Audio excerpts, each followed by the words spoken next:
terlalu yakin Oma sudah menyiapkan hati untuk datang ke tempat ini. Amin. Sebelum kita memasuki acara demi acara lebih lagi, yuk sama-sama kita mau menyembah Tuhan. Kita mau bawa yang terbaik buat Tuhan kita. Kita bawa pujian kita, syukur kita pagi hari ini. Biar Tuhan Yesus yang terus dipermuliakan. Terima kasih Tuhan, terima kasih. Ini nyanyian setiap kami. Ini syukur kami yang kami naikkan buat Engkau pagi hari ini. Bapa,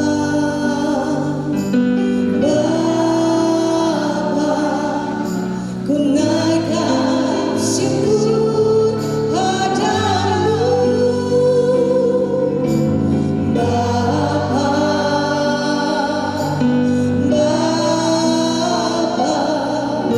ku sembah sujud kepadamu. Mari sekali lagi bersama-sama.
berdoa sama Tuhan. Mungkin pagi hari ini ada yang Tuhan taruhkan untuk kau doakan. Mungkin keluarga, mungkin orang-orang yang terdekat, tetanggamu, temanmu. Mari sebut nama mereka di hadapan Tuhan pagi hari ini. Mari kita berdoa. Karena yang kita terus nanti-nantikan yaitu penuaian yang Tuhan janjikan di 2025 ini. Biar di hari kita memperingati Sumpah Pemuda, kita percaya Indonesia sudah diselamatkan Tuhan. Kita percaya Indonesia sudah dimenangkan bagi Tuhan. Mari doakan oma-oma, bapak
Kami mau mengasihi Engkau, kami mau mencintai Engkau lebih lagi Tuhan.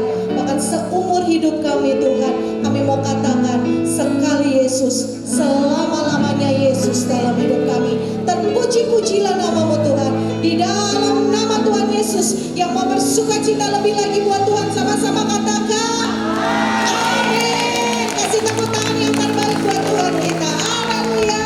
Boleh lebih dahsyat lagi, serukan haleluya. Wow, mau di sini sungguh luar biasa semangatnya, amin. Yang semangat nama puji Tuhan dan bangkit serukan nama Yesus, boleh lambaikan tangan. Kasih tos kiri kanan dulu dong, coba cari teman-temannya, katakan bangkit serukan nama Yesus. Siap menari bagi Tuhan, amin. Amin. Ayo, mau bangkit dari tempat ini, mau menari bagi Tuhan.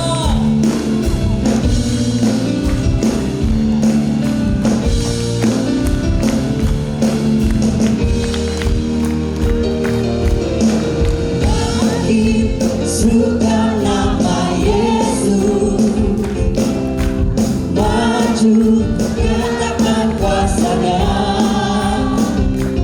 Kita buat iblis bermata, kalahkan tipu dayanya dengan kuasa namanya. Mari bangkit serukan nama Yesus, bangkit serukan nama Yesus, maju nyatakan kuasa-Nya.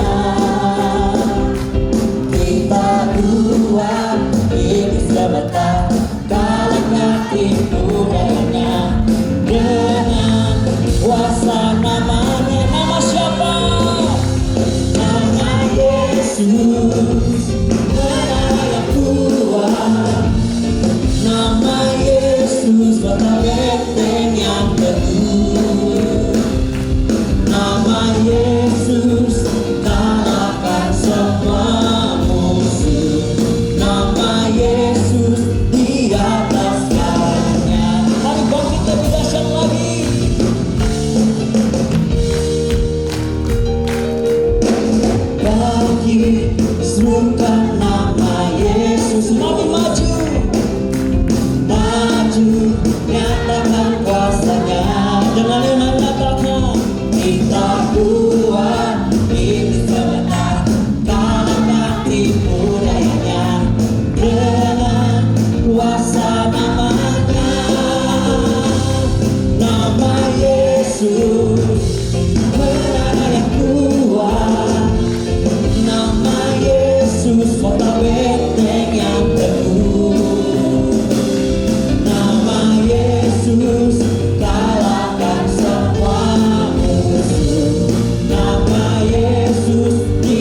hati kami, urapi kami ya Roh Kudus, penuhi kami lebih lagi, terutama terlebih dari segalanya, juga urapi hamba-Mu Tuhan. Lewat lidah bibir hamba-Mu, perkataan hamba-Mu, firman yang dibawakan, firman yang penuh kuasa, sehingga kami yang mendengar, kami diberkati, semua kami diberkati, kami diubahkan, kami diajar, kami dipulihkan, kami dibentuk, bahkan kami siap untuk menyelesaikan amanat agung Tuhan Yesus. Terima kasih. Roh Allah yang hidup penuhiku, Roh Allah yang hidup pulihkanku, turunlah urapan ke atasku, membangkitkan kuasa-Mu.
setiap kami.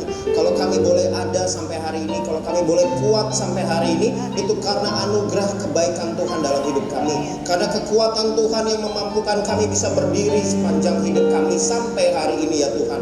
Terima kasih buat lawatan-Mu ya Tuhan.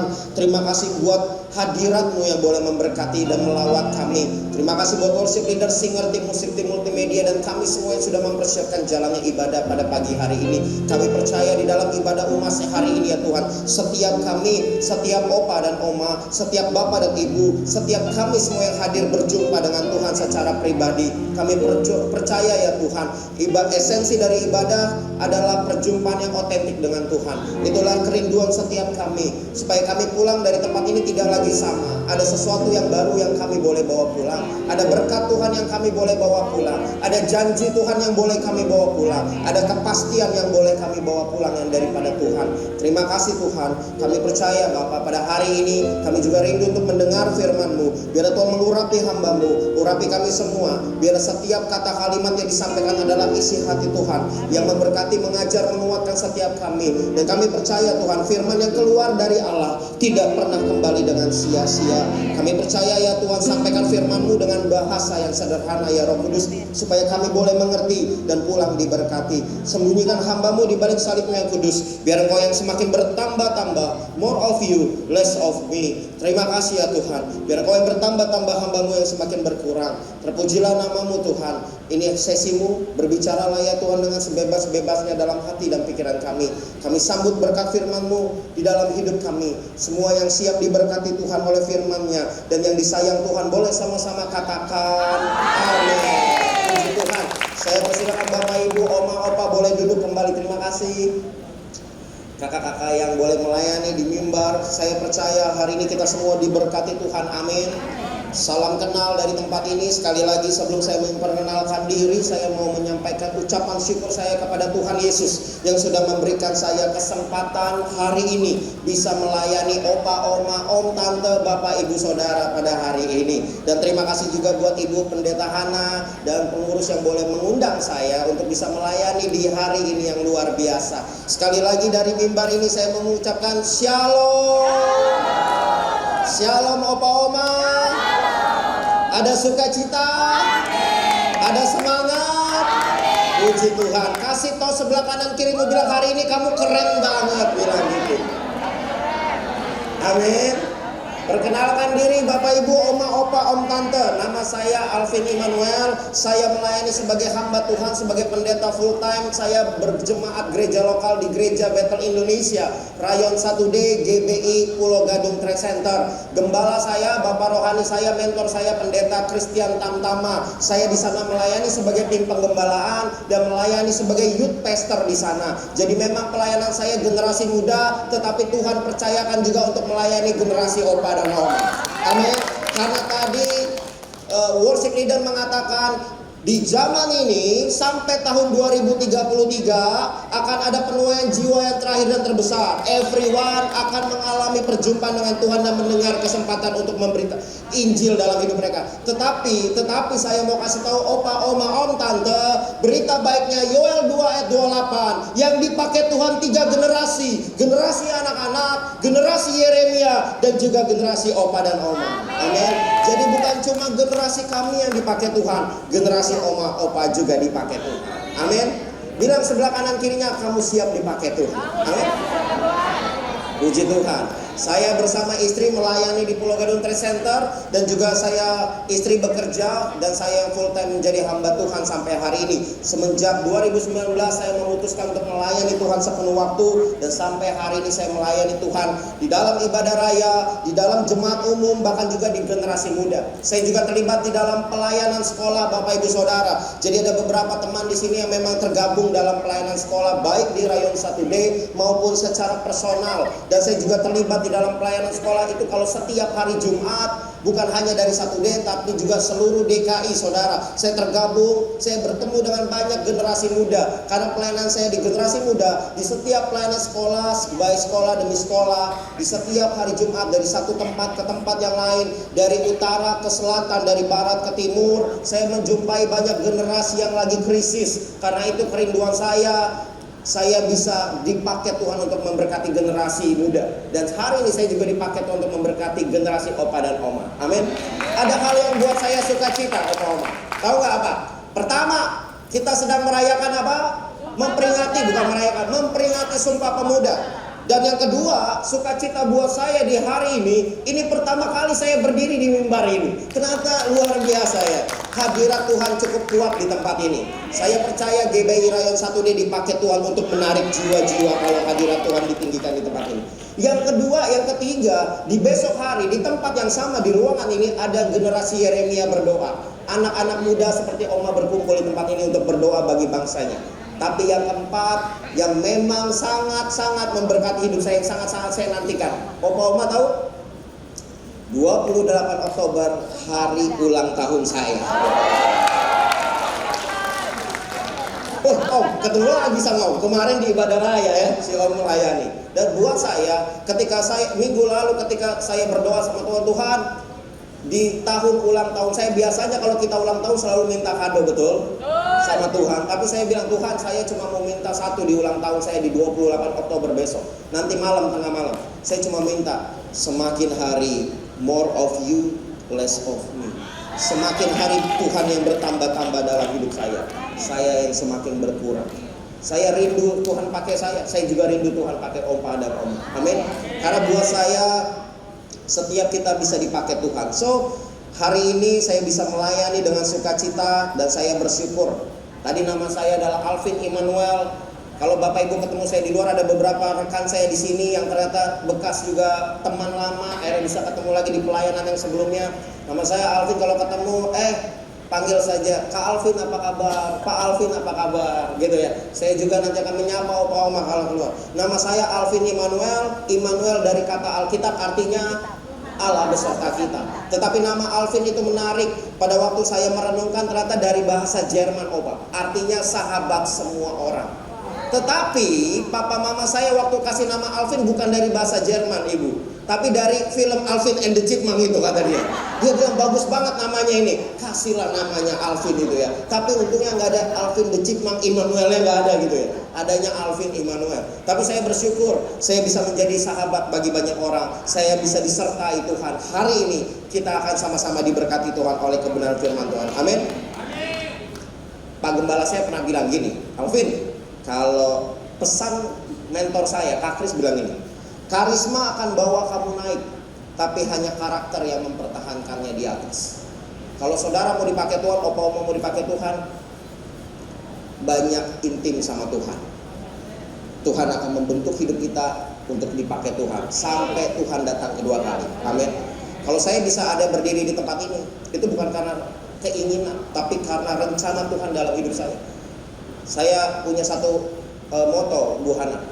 Orang yang banyak duduk sendirian di kaki Tuhan adalah orang yang sama yang akan dipakai Tuhan untuk berdiri di hadapan banyak orang. Saya melihat dalam perjalanan hidup saya melayani sampai hari ini, dari tempat-tempat yang belum pernah yang belum pernah kita pikirkan, belum pernah timbul di hati kita, gak punya kerinduan, gak punya keinginan untuk bisa melayani di tempat-tempat yang belum kita pernah capai, Tuhan bisa bawa ke sana. Itu karena kita banyak duduk di kaki Tuhan.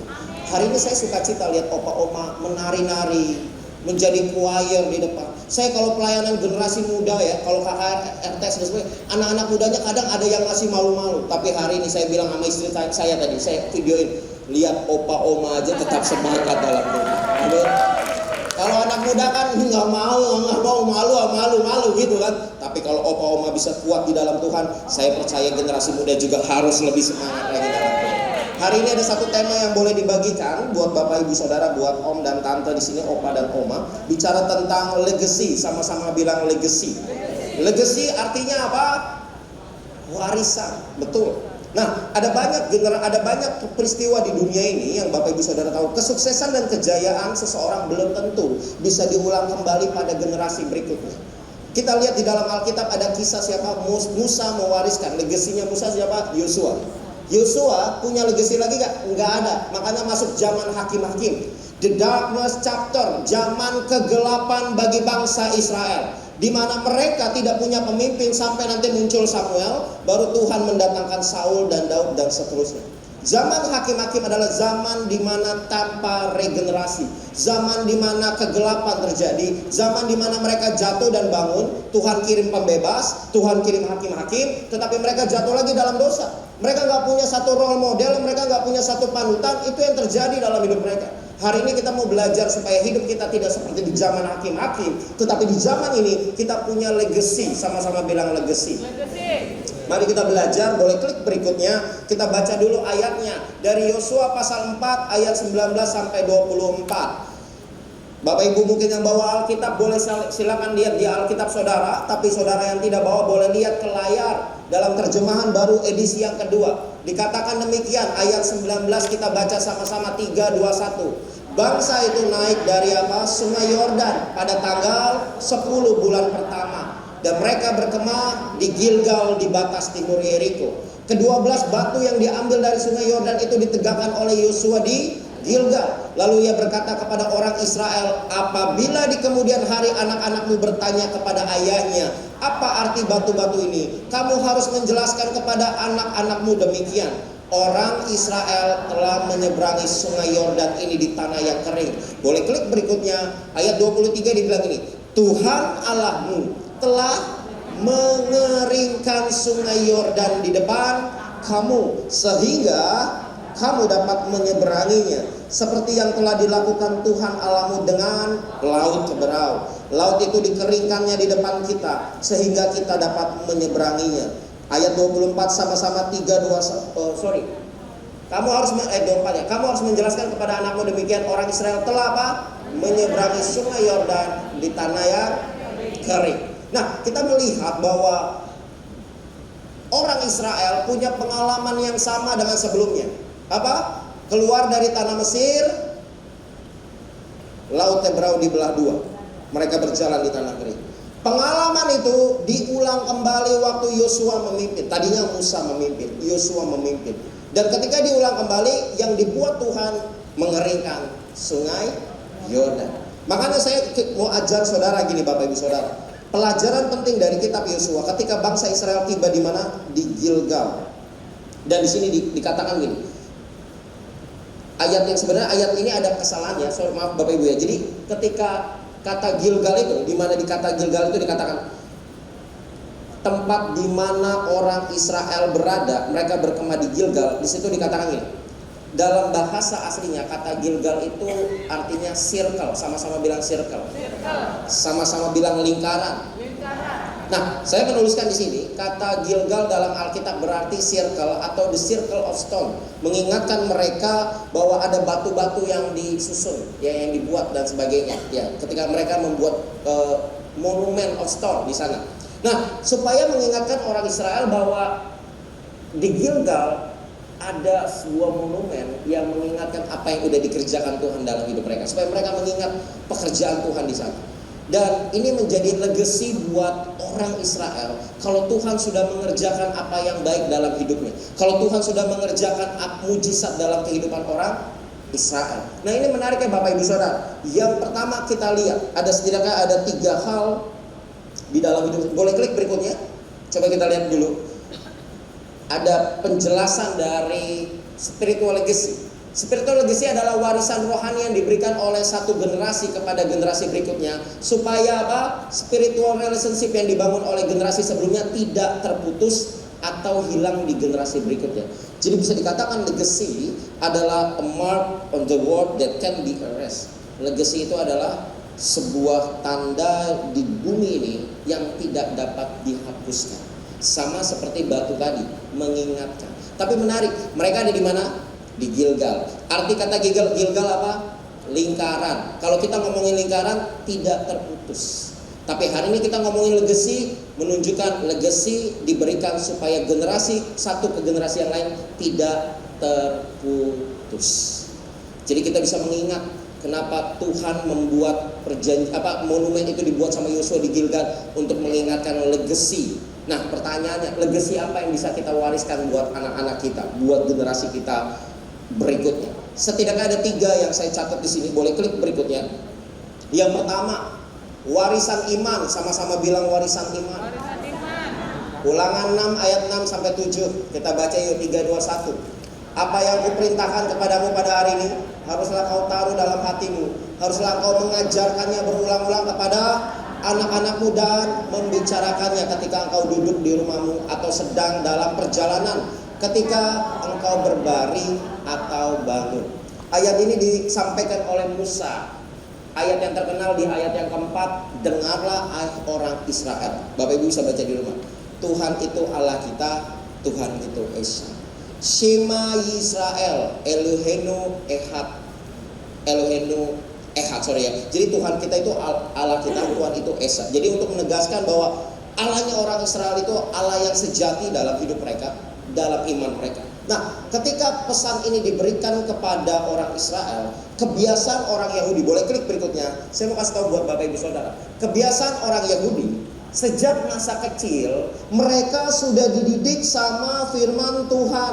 Mereka dididik dan diajarkan takut akan Tuhan dan diimplementasikan dalam Shema Israel atau pengakuan iman mereka, dan mereka sudah diajarkan Taurat sejak masa kecil. Yang penting bagi orang Israel mewariskan iman sejak masa dini. Jadi orang tua harus mewariskan iman mereka kepada anak-anaknya. Itu yang penting. Memang kekayaan harta itu penting, tapi ada yang jauh lebih penting. Apa itu? Iman. Kita harus belajar dari cerita ini. Kita harus belajar dari nats ini, bahwa Tuhan rindu setiap kita mewariskan iman kita kepada generasi di bawah kita. Amin. Mengapa Bapak Ibu tahu ada Allah Abraham, Ishak dan Yakub? Kenapa? Karena Abraham mewariskan imannya kepada siapa? Ishak dan kepada Yakub. Abraham, Ishak dan Yakub memiliki Allah yang sama, menyembah Allah yang sama, dan itu diteruskan kepada generasi berikutnya. Kita mau percaya di sini, kita mau berusaha dan berjuang di sini, bahwa saya mau katakan demikian seperti ini. Takut akan Tuhan adalah warisan terbaik dan termulia yang bisa kita wariskan kepada generasi berikutnya. Amin. Di klik berikutnya, di sini saya tuliskan buat kita semua. Kenapa kita harus mewariskan generasi buat berikutnya? Kenapa?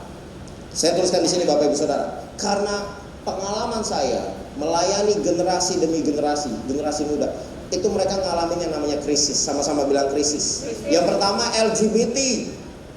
Kita harus membagikan iman, keteladanan kita, pengalaman rohani kita buat anak-anak generasi kita di bawahnya. Kenapa? Karena generasi lagi gak baik-baik aja. Karena di luar sana banyak LGBT, setuju? LGBT bukan hanya terjadi buat anak-anak yang sudah dewasa, tetapi juga mereka yang di kampus, SMA, SMP, SD aja udah tahu punya grup LGBT. SD, SMA ada kasus di mana saya pernah melayani anak SMA, Bu Hana, memang dia terjebak dalam pergaulan bebas, dia LGBT, dia confess, mengaku. Yang kedua bukan cuma LGBT, ada bullying. Pernah dengar bullying? Kasus di Udayana sampai bunuh diri. 1 dari 5 orang di seluruh dunia mengalami kasus bullying, pelajar terutama. Lalu ada mental health, sekarang lagi rame-ramenya overthinking, loneliness itu di generasi muda ya. Lagi mental health-nya nggak baik-baik aja, overthinking, lalu insecure dan sebagainya. Bunuh diri. Setiap 40 detik sekali di seluruh dunia, sebuah survei yang diterbitkan, ada di Wacana di Kompas mengatakan 40 detik sekali setiap orang bunuh diri di seluruh dunia. Kasusnya semakin meningkat. Lalu ada alkohol, drugs, tawuran, pergaulan bebas, broken home, lalu juga ada kecanduan Bapak Ibu Saudara. Kita lihat generasi lagi nggak baik-baik aja. Makanya tugas kita, Opa dan Oma, membagikan iman dan keteladanan pengalaman rohani kita buat mereka, supaya mereka juga ketemu Tuhan. Makanya saya kalau pelayanan sekolah, Tuhan pernah mengingatkan saya, kamu pelayanan sekolah buat apa? Kalau hanya sekedar berkhotbah, apa bedanya kamu sama yang lain? Tapi Tuhan mengingatkan, saya diingatkan ada mesbah, dikasih sebuah penglihatan vision, ada sebuah mesbah yang apinya terus menyala. Dan saya renungkan dan saya dapat sesuatu. Setelah ngobrol sama mentor rohani saya bilang, Tante, ini apa ya? Maksudnya apa ya? Lalu dikasih penjelasan. Tuhan mau kamu bangun mesbah doa di sekolah-sekolah yang kamu layani. Makanya sebelum saya pelayanan, saya selalu doain sekolah itu. Bahkan sebelum saya pelayanan hari ini, saya doain Opa dan Oma dalam doa pribadi saya. Kenapa? Supaya mesbah yang dibangun di sini tetap menyala. Opa dan Oma pulang ke rumah tetap bawa api Tuhan di dalam keluarga, di dalam generasi. Kerinduan kita supaya generasi diselamatkan. Kerinduan kita supaya kita bisa mewariskan iman buat generasi ini. Makanya orang sekarang tuh, kalau bicara broken home, itu masalah generasi cuma 3. Fatherless, Pasti, satu, fatherless. Mereka kehilangan kasih sayang, kehilangan figur bapak di rumah. Itu yang terjadi. Ada banyak anak-anak yang tertolak, ada banyak anak-anak broken home. Lalu masalah berikutnya apa? Generasi yang strawberry. Mungkin Opo mau pernah dengar generasi strawberry? Atau sering makan strawberry? Lebih banyak sering makan stroberinya daripada dengar generasi strawberry. Generasi yang luarnya bagus, tapi dalamnya gampang ini. Generasi yang gampang baperan. Setuju? Coba Opa Oma nasihatin cucunya, pasti gampang baperan. Kenapa? Ada banyak dibangun generasi strawberry. Tapi juga ada generasi lain, generasi sandwich, generasi yang menanggung beban mental buat keluarganya, menanggung biaya hidup buat keluarganya. Generasi lagi gak baik-baik aja. Karena itu kita dipanggil, Opa dan Oma dipanggil, saya dipanggil untuk jadi berkat buat generasi kita. Amin. Makanya belajar dari sini, boleh klik berikutnya saya tuliskan di sini buat kita semua. Takut akan Tuhan adalah warisan terbaik dan termulia yang kita bisa wariskan kepada generasi berikutnya. Amin. Takut akan Tuhan. Makanya saya punya banyak anak-anak rohani, saya selalu bilang sama mereka, yang paling utama itu takut akan Tuhan dan melayani Tuhan. Apa yang kamu miliki, pencapaian kamu, itu tidak menunjukkan keberhargaan diri kamu. Tapi yang paling penting, Opa Oma harus tahu buat generasi di bawah, takut akan Tuhan. Makanya kalau kita mau lihat generasi yang mengalami Tuhan, kita harus ajarkan mereka iman sejak hari ini. Bagikan iman di keluarga saudara, bagikan iman di pelayanan saudara, bagikan pengalaman takut akan Tuhan, pengalaman rohani saudara. Karena kita tahu, supaya kita mengajarkan anak-anak kita untuk tidak meninggalkan Tuhan di masa muda mereka. Ada banyak anak-anak muda yang udah capek sama hidup, capek sama keluarganya. Udah banyak anak muda di sini yang udah bosan ke gereja, capek sama orang-orang gereja. Sebenarnya bukan anak muda doang ya, kita yang orang dewasa juga pernah mengalami gitu ya. Orang-orang gereja, mereka tertolak sama orang gereja, mereka tinggalin gereja, tinggalin Tuhan. Makanya hari ini saya selalu bagiin dimanapun saya melayani, kalau di ibadah anak-anak, saya mau bilang sama mereka, sekali Yesus tetap Yesus, jangan pernah tinggalkan Tuhan dalam hidup. Sekalipun orang tua kita, background kita bermasalah, sekalipun orang tua kita menolak kita, tetapi Tuhan menyambut kita. Itu yang dikatakan Daud. Jadi hari ini Bapak Ibu Saudara, kalau saya bisa dipanggil Tuhan dalam pelayanan sekolah, saya percaya Tuhan punya rencana untuk saya bisa memberkati generasi Yeremia, generasi anak-anak sekolah. Bagian Opa Oma memberikan teladan, bagian kami mengikuti teladan dari Opa dan Oma. Amin. Itu yang terpenting. Yang pertama, takut akan Tuhan adalah warisan terbaik dan termulia. Yang pertama kita harus bagikan iman. Sama-sama bilang bagikan iman. Dulu saya bertobat waktu SMA, Bu Hana. Saya melayani Tuhan, saya pertama kali kenal Tuhan. Dulu saya anak nakal di sekolah, tapi saya bertobat, ketemu Tuhan pertama kali di SMA. Salah satu pelayanan kakak rohani dulu yang datang ke SMA saya, namanya adalah Pendeta Christian Tamtama itu. Dan bertahun-tahun kemudian dia jadi gembala saya pada akhirnya. Dan akhirnya saya mengikuti tracknya, melayani di sekolah-sekolah. Di mana saya bertobat, di mana saya dipanggil Tuhan, di sana Tuhan utus saya.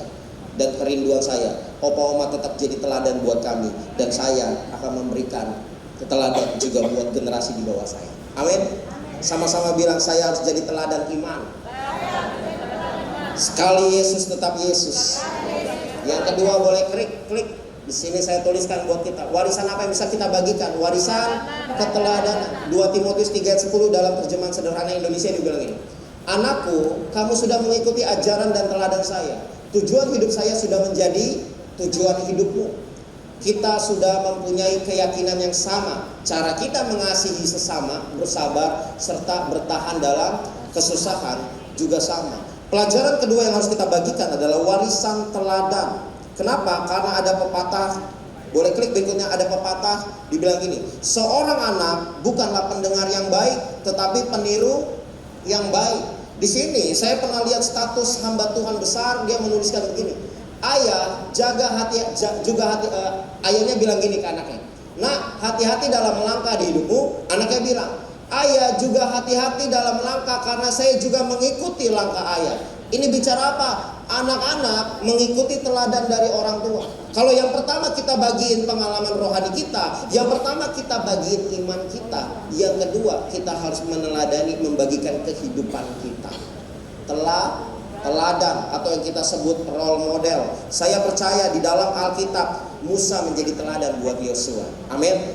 Elia menjadi teladan buat Elisa. Paulus dengan Timotius kita sebut hari ini ada mentor dan mentee. Hari ini pengalaman rohani saya, ada Kak Christian dengan saya, Bapak Ibu dengan anak-anak mentornya, anak-anak mentee Bapak Ibu. Dan kita percaya setiap kita harus punya teladan rohani dalam hidup kita, teladan dalam kehidupan. Saya ingat pada waktu saya diundang sebuah khotbah di sebuah gereja, judul khotbahnya Role Model Parents Bu Hana. Istri saya sampai bilang begini, itu gereja gak salah ya, kita kan menikah belum punya anak, tapi disuruh jadi role model parents temanya. Lalu Tuhan bilang, lah kamu kan punya anak-anak rohani, pakai itu untuk menjadi kesaksian. Saya mengingat dosen perjanjian baru saya pernah bilang pada waktu saya menikah, Alvin, di hari pernikahan saya, nikahnya di bawah, di lantai 2. Sebelum Tuhan kasih kamu anak-anak jasmani, Tuhan bakal kasih kamu anak-anak rohani. Berkat Tuhan diberikan kepada kamu kalau kamu sudah siap. Anak-anak rohani adalah latihan kamu dan istri kamu. Makanya sampai hari ini Bapak Ibu Saudara, Opa Oma, anak-anak rohani yang saya memiliki kalau di gereja, di tempat kami atau di luar PTC selalu panggilnya gini, Dad and Mom. Apa? Dad and Mom, ya, Dad and Mom, Daddy and Mommy. Biasanya manggilnya gitu, Bu. Jadi kalau Bu Hana nanti ke PTC, tiba-tiba ada anak rohani saya yang manggil Dad, Mom, itu anak rohani saya. Tapi kalau dia manggil Calvin, oh itu anak rohani yang gereja, anak gereja. Jadi ada beberapa yang menjadi anak rohani kami yang kami investasikan waktu. Saya bilang sama anak-anak rohani saya investasikan waktu, doa, tenaga, pikiran sama kalian. Cuma satu yang saya nggak investasikan, uang sekolah kalian. Itu tugas papa mama kalian, bukan tugas kami. Ya, lalu saya bilang ini, saya tidak bisa cetak karakter wajah saya di muka kalian, tapi yang saya bisa cetak karakter ilahi di dalam diri kalian. Sekali lagi Bapak Ibu Saudara, saya bilang sama anak-anak rohani saya dan istri tidak bisa cetak wajah saya, karena kalian bukan anak-anak jasmani saya. Tapi yang bisa kami lakukan mencetak karakter ilahi di dalam diri kami. Bagian kita, Opa dan Oma, bagian kita mencetak karakter ilahi atau keteladanan di dalam anak-anak rohani kita. Katakan amin. Amin.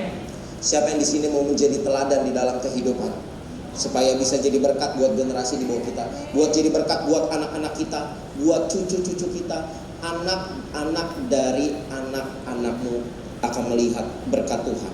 Kalau orang tuanya, kalau opa omanya jadi berkat dalam kehidupan. So Bapak Ibu Saudara, opa dan oma, hari ini kita belajar. Coba boleh klik berikutnya. Sebuah statement dari Mas Lukedo bilang gini, dalam iman kita mengikuti jejak langkah seseorang. Dalam iman kita meninggalkan jejak untuk membimbing orang lain. Ini bicara apa sih? Keteladanan. Sama-sama bilang keteladanan. Makanya kita harus teladan dalam hal apa? Perkataan. Sama-sama bilang perkataan. Jangan memperkatakan kata-kata yang kasar yang bisa menyinggung anak-anakmu. Jangan mengatakan kata-kata kasar yang bisa menyinggung cucu-cucumu. Jangan mengatakan kata-kata kasar yang bisa menyinggung orang lain. Saya suka bagian ini kalau di jemaat umum. Jangan pernah mengatakan kata-kata yang tidak jadi berkat. Suatu hari kami lagi jalan, suatu hari kami ada pelayanan keluar dan kami harus bawa kendaraan, Bapak Ibu Saudara. Tiba-tiba ada angkot berhenti, makanya kadang angkot itu nggak tahu mau kemana ya. Tiba-tiba dia berhenti, buka pintu, nabrak kendaraan kita. Waktu itu saya bawa motor sama istri mau ke stasiun karena kita mau pelayanan agak jauh jadi naik kereta. Waktu ditabrak bawahnya tuh kayak marah betul ya Bu Hana ya.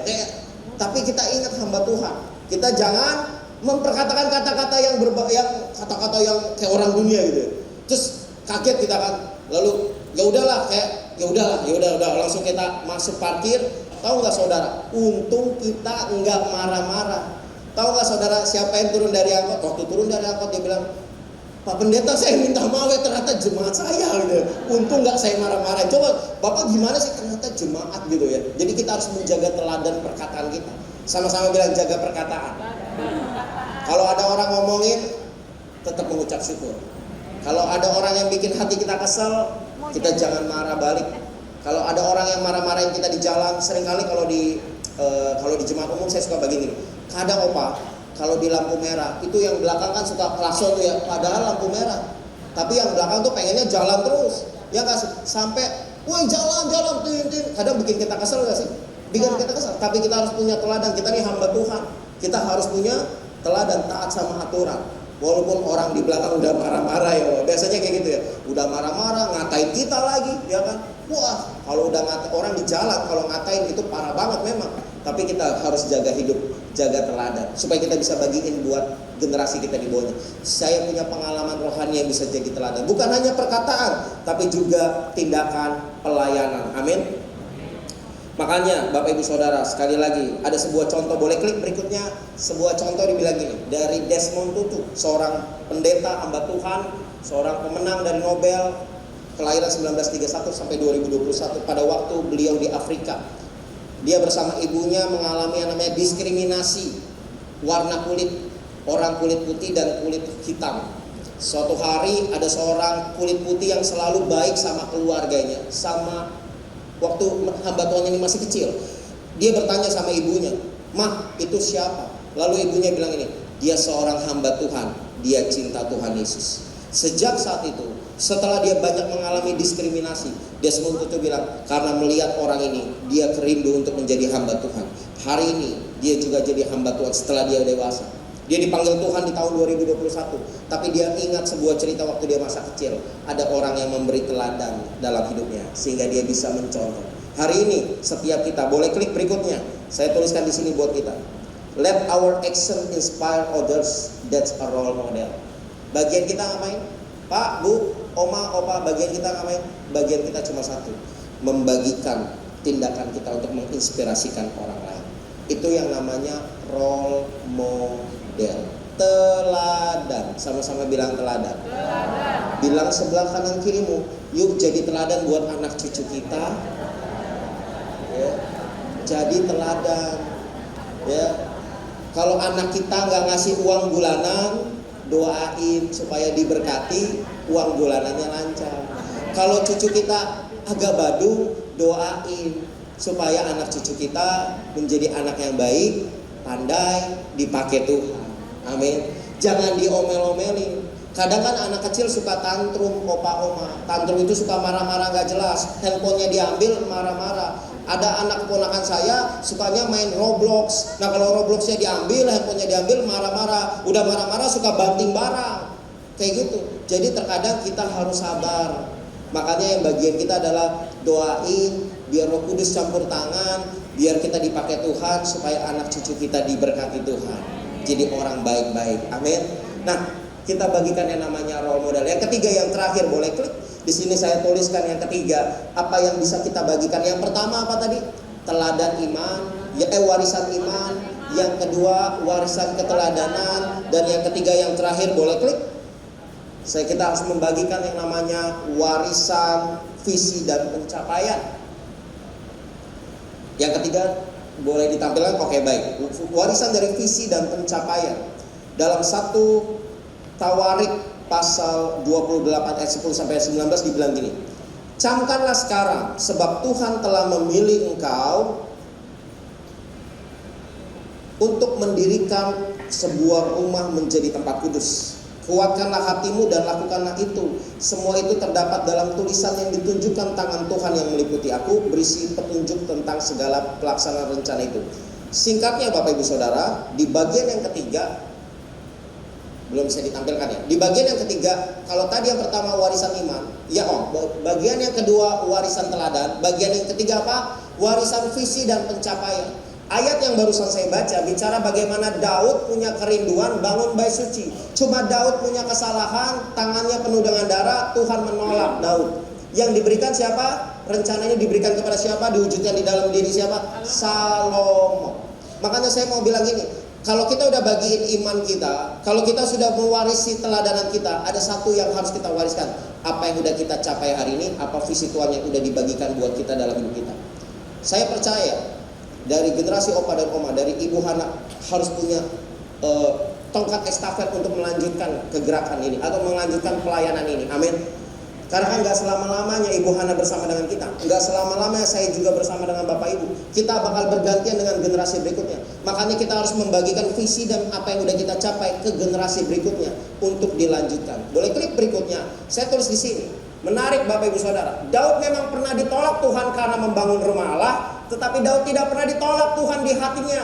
Makanya dia disebut orang yang berkenan di hati Tuhan. Dan yang menariknya adalah kerinduan Daud akhirnya tetap dijawab Tuhan melalui anaknya Salomo. Setiap kita percaya, kita mempunyai visi, punya impian, punya pencapaian. Bagian kita apa? Melanjutkannya melalui generasi di bawah kita. Karena itu Bapak Ibu Saudara, ini yang disebut tongkat estafet. Karena itu kita harus seperti tongkat estafet, perlu diberikan kepada orang berikutnya. Karena kita tahu nggak selama-lamanya kita akan ada di tempat ini. Nggak akan selama-lamanya saya bisa melayani di generasi Yeremia. Nggak selama-lamanya saya bisa melayani di sekolah. Saya selalu bilang, next leader berikutnya yang akan memimpin pelayanan sekolah adalah orang-orang dari generasi Gen Z, dari generasi Beta, dari generasi Alpha. Ada generasi Alpha, sekarang kan generasi banyak ya Pak ya. Ada generasi Baby Boomer, Silent, ada generasi bukan Yeremia, milenial, generasi Y, generasi Z, generasi Alpha, generasi apa lagi? Dan terakhir Beta. Dari generasi Alpha nanti ada lanjutan lagi generasi Indomaret, itu ada ya, ada Alfamart, ada Indomaret di dalamnya. Makanya generasi aneh-aneh namanya. Tetapi kita percaya semuanya satu generasi di dalam Tuhan. Amin. Makanya generasi Yeremia dipakai Tuhan, generasi kita semua dipakai Tuhan. So Bapak Ibu Saudara, kita harus punya impian, punya visi, kita harus bagiin kepada generasi di bawah kita. Supaya apa? Mereka yang akan melanjutkan perjuangan kita. Karena kita tahu tidak selama-lamanya kita ada di muka bumi ini. Bagian kita adalah mempersiapkan orang di bawah kita untuk dipakai Tuhan seperti kita. Boleh klik berikutnya. Di sini saya tulisin buat Bapak Ibu Saudara. Apa yang sudah Tuhan kerjakan hari ini di pelayanan hari ini, contohnya saja, akan diteruskan ke generasi berikutnya. Karena itu kita perlu kesediaan si pemberi dan kesiapan si penerima. Makanya itu Bapak Ibu Saudara, saya selalu bagiin sama anak-anak rohani saya. Sekarang saya ajak anak-anak rohani saya ikut menara doa kalau malam buahna. Biasanya kita ketemu pagi ya. Saya ajak Rabu malam jam 8 sampai setengah 10. Ayo menara doa, ada Kak Esther ya, saya Pak Yanto. Saya ajak anak-anak rohani, kita cari Tuhan. Itu yang bisa saya warisin, mempersiapkan mereka untuk pelayanan berikutnya. Kenapa? Karena nanti suatu hari saya udah gak pelayanan generasi lagi, udah dibawa Tuhan naik, bahkan juga sudah berpulang, dan mereka yang melanjutkan pelayanan kita. Amin. Begitu juga dalam hidup kita, kita harus punya visi, impian, pencapaian, tapi kita juga harus punya orang-orang yang melanjutkan. Tongkat estafet itu diberikan kepada generasi di bawah kita. Sebagai penutup terakhir, boleh klik, saya tuliskan di bawah sini buat kita semua sebagai kesimpulan dari sharing saya hari ini.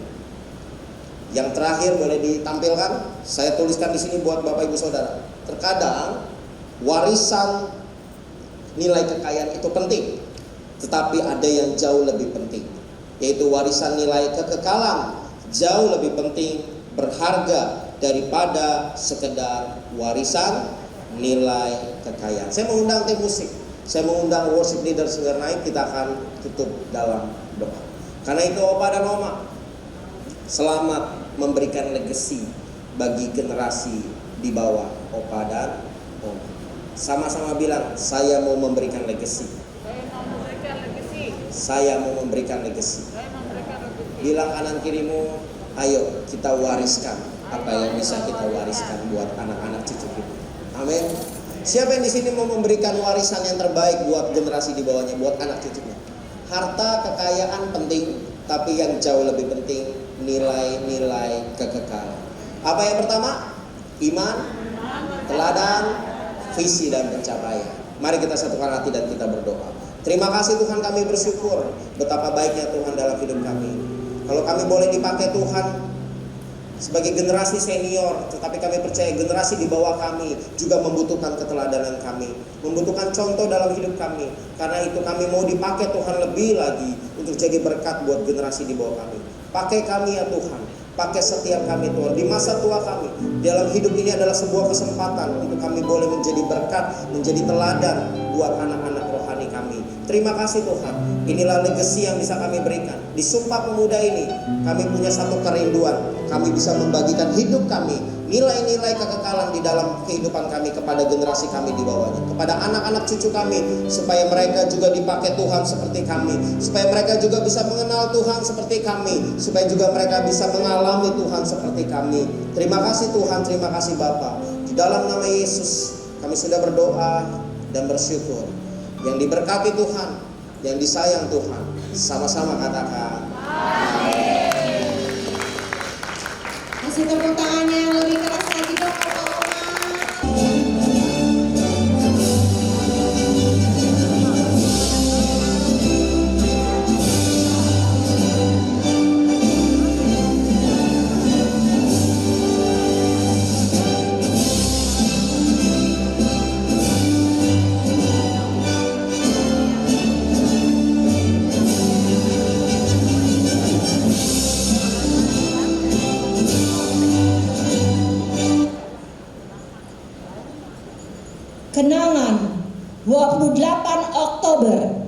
1928.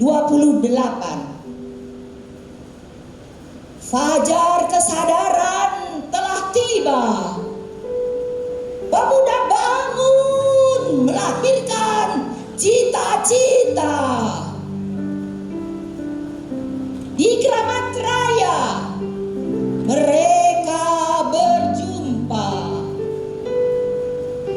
Dari seluruh Nusantara, beragam suku dan agama. Jong Java, Jong Ambon, Jong Celebes, sampai Jong Sumatera bersumpah untuk tanah tercinta.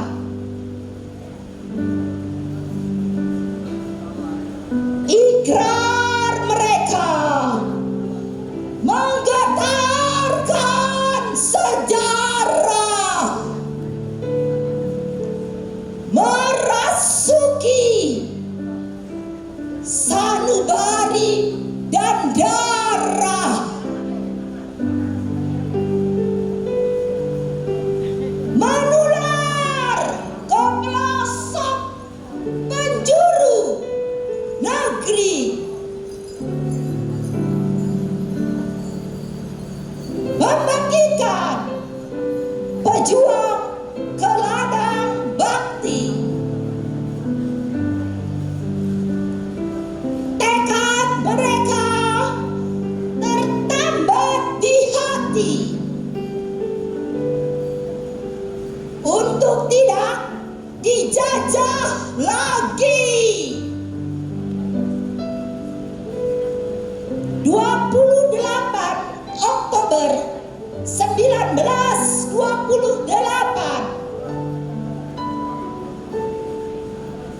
sebuah tonggak perlawanan raksasa bergema.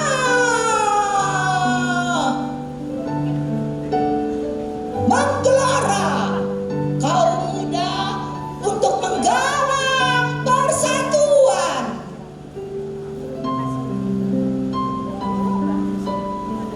Perbedaan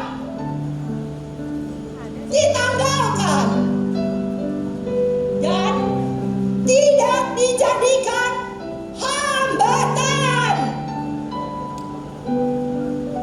Semua bersaudara, walau lautan memisahkan. Satu tanah air, satu bangsa, dan satu bahasa.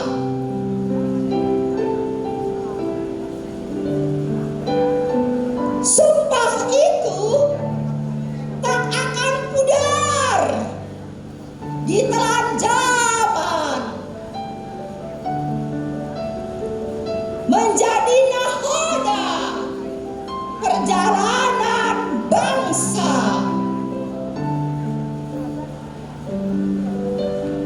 Membingkai Bhinneka Tunggal Ika, merajut segala cita-cita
kita bangkit berdiri. Sama-sama kita akan menaikkan pujian ini.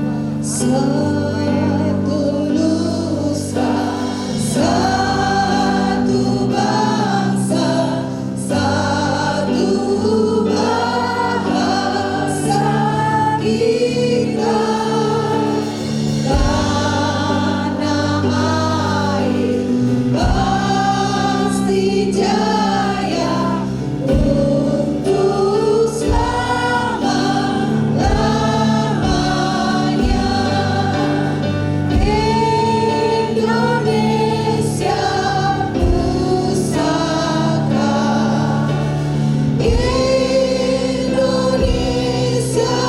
tercinta, nusa bangsa dan bahasa kita bela bersama.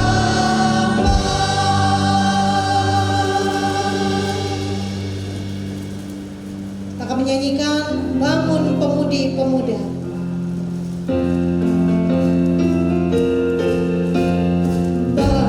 Pemudi-pemuda Indonesia, tangan baju musik singkat untuk negara. Masa yang akan datang, kewajiban pula menjadi tanggunganmu terhadap nusa, menjadi tanggunganmu terhadap nusa. Sungguh tetap berusaha, jujur dan kuat, tak usah banyak bicara, teruskan jaga keras. Hati teguh dan lurus, bikin tetap jernih. Bertingkah laku halus, hai putra negeri. Bertingkah laku halus, hai putra negeri. Pasukan Allah katakan siap. Kasih tepuk tangan yang terbaik. Tetap berdiri, oma opa, kita sama-sama angkat tangan, kibarkan bendera bersama-sama. Urapa sata kararaba ya sararaba ya laba. Urapa sata kararaba. Mari serukan Indonesia. Indonesia. Indonesia. Indonesia di hatimu Tuhan. Indonesia di pikiranmu Tuhan. Indonesia di rencanamu Tuhan. Dan kami percaya hari-hari ini Tuhan sedang merendah Indonesia menjadi bangsa yang maju, bangsa yang sejahtera, bangsa yang luar biasa. Urapa sekaraba ya laba ya laba. Kita berdoa persatuan Indonesia, berdoa buat NKRI. Urapa sekaraba laba laba laba. Kami patahkan roh perpecahan atas Indonesia. Kami patahkan segala bentuk kejahatan atas Indonesia. Dan kami lepaskan ya Tuhan roh unity buat Indonesia. Indonesia unity, Indonesia bersatu. Seluruh lapisan masyarakat Indonesia, suku bangsa, suku-suku yang ada di bangsa ini, kami akan bersatu padu. Bahkan generasi lepas generasi di bangsa ini, dari anak-anak muda, orang tua, bahkan lanjut usia, kami katakan kami bersatu untuk Indonesia. Kami berdoa buat Indonesia. Terima kasih Tuhan, selamatkan negeri kami Indonesia, sembuhkan negeri kami Indonesia. Dan kami lepaskan hari ini roh pengenalan Tuhan buat negeri Indonesia, roh yang takut akan Tuhan buat negeri Indonesia. Mulai dari presiden, wakil presiden, seluruh jajaran kementerian, bahkan seluruh wakil-wakil rakyat, sampai pemimpin-pemimpin dari tingkat tertinggi sampai terendah, kami katakan dicurahkan roh yang takut akan Tuhan, dicurahkan roh yang takut akan Tuhan. Terima kasih Tuhan, dan kami percaya tahun 2025 ini ya Tuhan. Indonesia dituai dalam nama Yesus. Indonesia dituai dalam nama Yesus. Terima kasih Tuhan, Engkau dahsyat, Engkau luar biasa. Dalam namamu yang ajaib kami berdoa. Sikaralaba sandaraba. Mari mama, opa, kita berdoa buat generasi Yeremia. Beraba sandaralaba sekeralaba sandaralamu. Hinaralaba sekaralaba sandaralamu. Indonesia di tangan Tuhan. Indonesia di hati Tuhan. Indonesia di rencana Tuhan. Bapak, kami bawa generasi Yeremia ke tangan-Mu Tuhan. Generasi muda Tuhan, generasi Z ini di hadapan-Mu Tuhan. Jadikan mereka seperti panah di tangan pahlawan Tuhan. Jadikan mereka seperti Daud menjadi kesukaan Tuhan pada zaman ini. Kami berdoa Tuhan, generasi Yeremia yang kesukaannya pujian, penyembahan siang dan malam, dan berdoa Tuhan. Terima kasih Bapak, kami membawa generasi Yeremia yang ada di bangsa ini, dari Sabang sampai Merauke, khususnya di kota Jakarta, para mahasiswa, generasi muda yang ada Tuhan, bahwa mereka Tuhan menjadi takut akan Tuhan, benci akan dosa. Kesukaan mereka adalah menyembah, memuji Tuhan. Jauhkan mereka dari godaan dunia saat ini Tuhan, dari media, pengaruh kehidupan yang tidak baik Tuhan. Bawa mereka terus Tuhan menjadi karakter Kristus. Kami bawa generasi itu muda ini terus ke tangan-Mu Tuhan. Pimpin mereka supaya mereka dipakai atas bangsa, pemerintahan yang ada. Dalam nama Yesus, dalam nama Yesus, dalam nama Yesus, kami menyerahkan generasi Yeremia ke tangan-Mu. Dalam nama Yesus kami berdoa, kami bersyukur. Sama-sama kita katakan amin. Haleluya. Sekali lagi, pasukan Allah siap. Haleluya. Silakan duduk kembali, Oma-oma, juga Bapak Ibu yang berpakaian daerah sungguh luar biasa, cantik-cantik.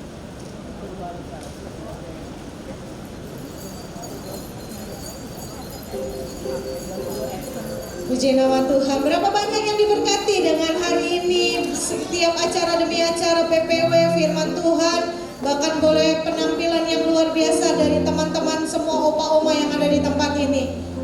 Berapa banyak yang diberkati? Bersukacita, amin. Saatnya kita akan memberikan persembahan syukur kita. Mari siapkan yang terbaik pekerjaan Tuhan di tempat ini. Kita akan satukan hati kita kembali dalam doa. Sungguh kami mengucap syukur Tuhan buat waktu, buat kesempatan yang Tuhan berikan bagi kami. Terima kasih buat hari ini Tuhan, kami boleh memperingati Hari Sumpah Pemuda Tuhan. Kami berdoa Tuhan, biarlah terus kebangkitan demi kebangkitan terjadi atas negeri kami dan bangsa kami Tuhan. Kami percaya Indonesia akan terus dipenuhi kemuliaan-Mu ya Tuhan.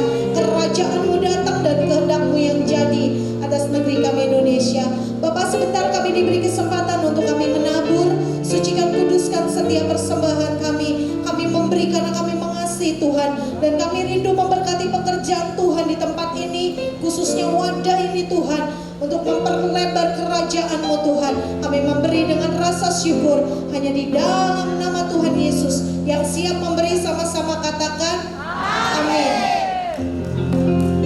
Segala puji syukur hanya bagi-Mu Tuhan, sebab Kau yang layak dipuja.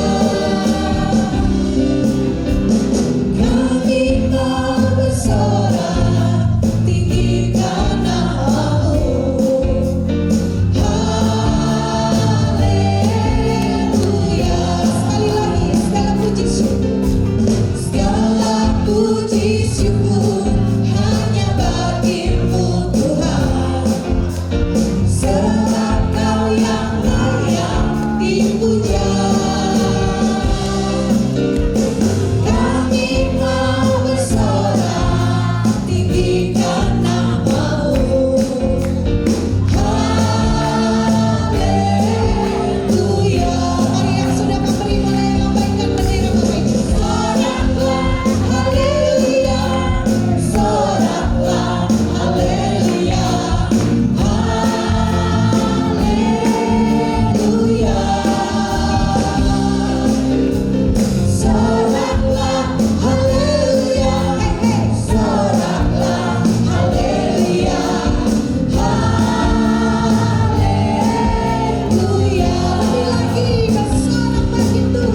kita akan masuk dalam tebak-tebakan dan asa otak untuk bagi-bagi hadiah. Berapa banyak yang bersuka cita?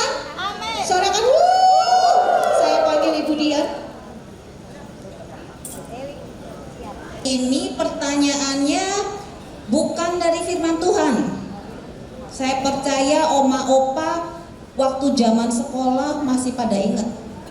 Sering rajin upacara, karena anak saya sekarang gak pernah upacara loh di sekolahnya. Tapi zaman kita kan sering dijemur upacara. Pasti pertanyaan dapat bisa ya. Ditambah lagi kalau kuotanya banyak, buka Google-nya lebih cepat.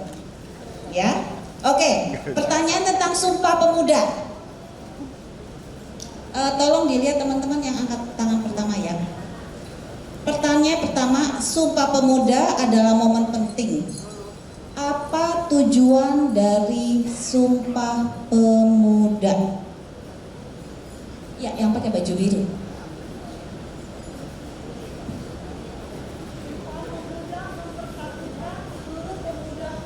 Sumpah Pemuda adalah menyatukan seluruh pemuda-pemuda Indonesia untuk bersatu melawan penjajah dan untuk mempersatukan mereka menjadi sehati. Betul Bu Hana? Betul sekali. Patriotismenya tidak diragukan lagi ya. Puji Tuhan, luar biasa. Pertanyaan kedua. Ayo sejarahnya diputar lagi, pelajaran sejarahnya diingat-ingat lagi. Google-nya dibuka di bagian Sumpah Pemuda. Pertanyaan kedua, Sumpah Pemuda dicetuskan dari hasil rapat di Kongres Pemuda. Untuk yang pertama atau yang kedua? Pertanyaan pertama. Yang kedua, tanggal berapa? Ya Bu Dewi. Tanggal 28 tahun 1928. Kurang tepat, gugur. Yang lain? Meti. 28 Oktober 1928. Oke, itu yang pertama apa yang kedua? Kongres Pemudanya jawab. Salah. Ganti orang. Ya, yang kedua jadi Karo gimana dong? Sudah dijawab. Jadi yang sah Ibu Evelyn. Oke, maju ya yang tadi betul ya. Pertanyaan ketiga. Bukan. Oke. Siapa yang menghadiri Kongres Pemuda saat itu?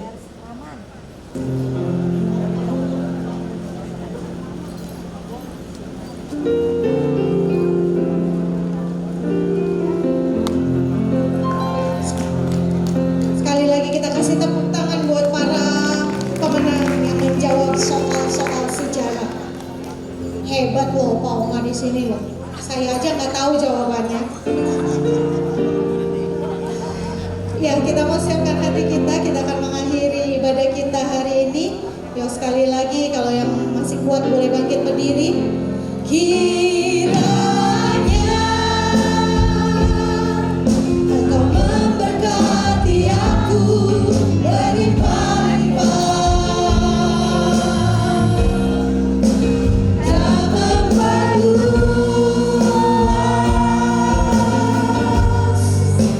daerahku.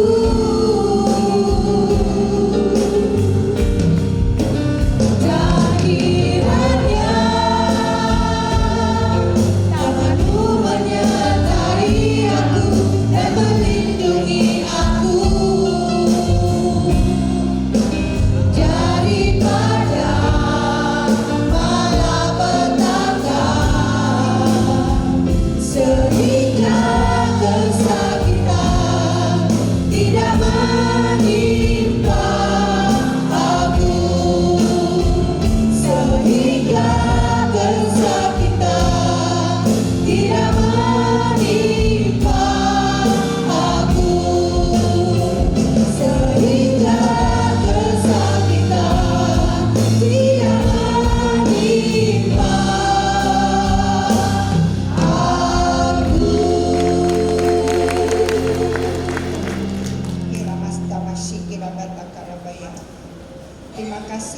Yesus.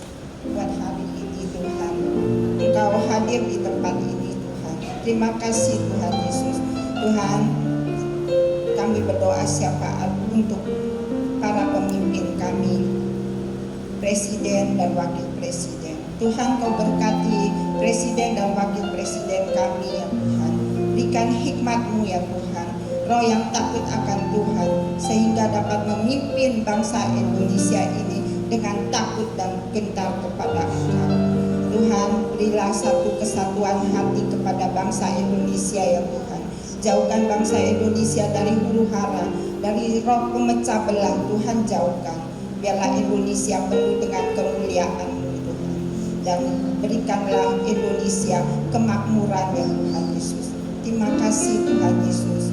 Tuhan, kami juga berdoa untuk gembala sidang kami, Pak Iko beserta wakilnya Tuhan.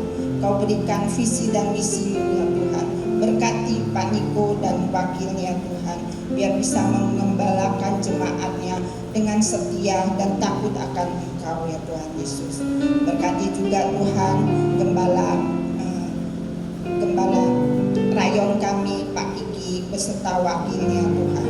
Berkati dan berikanlah juga roh yang takut akan Engkau. Tambahkan dengan visi dan misi-Mu ya Tuhan Yesus. Terima kasih Tuhan. Berkati juga Tuhan Pendeta Pak Alvin Immanuel ya Tuhan. Dimanapun Engkau tempatkan Tuhan, Kau sertai Tuhan. Kau berikan hikmat-Mu ya Tuhan Yesus. Terima kasih Tuhan. Berkati juga Ketua Humas kami yang tercinta Ibu Hana Tuhan. Kau berkati juga pelayanannya Tuhan. Kau tambah-tambahkan ya Tuhan dengan hikmat-Mu ya Tuhan Yesus. Terima kasih Tuhan. Kami juga berdoa untuk Opa dan Oma ya Tuhan, yang hadir pada hari ini ataupun yang belum hadir ya Tuhan. Kau berkati Tuhan. Kau berikan kesehatan yang prima ya Tuhan. Berikanlah Tuhan hati yang takut akan Engkau ya Tuhan.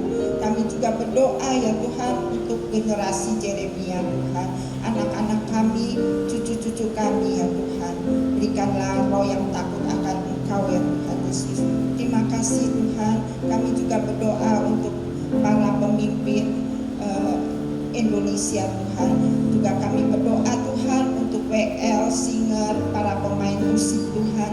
Dan juga kami berdoa untuk para umas ya Tuhan, para pelayan umas di tempat ini Tuhan. Terima kasih Tuhan. Biarlah apa yang kami lakukan ya Tuhan menyenangkan Engkau. Sebelum kami pulang Tuhan, kami rindu menerima berkat yang datang daripada.